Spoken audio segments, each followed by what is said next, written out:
यौम आज़ादी के ऊपर कुछ शेर है जो आप हजरात के सामने आप हजरात की नज़र कर रहे हैं। वतन के जानिसार है, वतन के काम आए। अरे वतन के जानिसार है, वतन के काम आएंगे।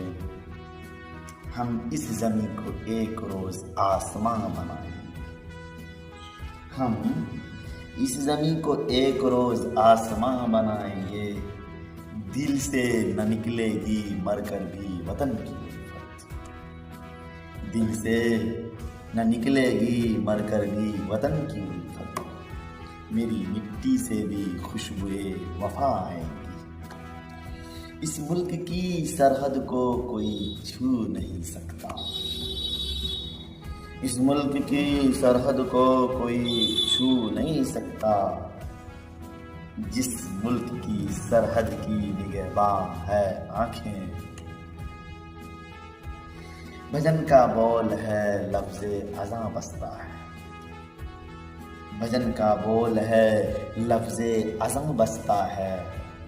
हमारी रूह में हिंदुस्तान बसता है। बाग़बां आज़ाद है, सहन चमन आज़ाद है।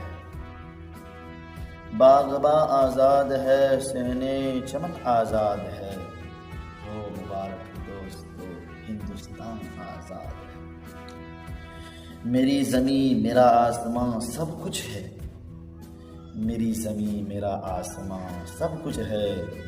मेरे लिए मेरा हिंदुस्तान सब कुछ है।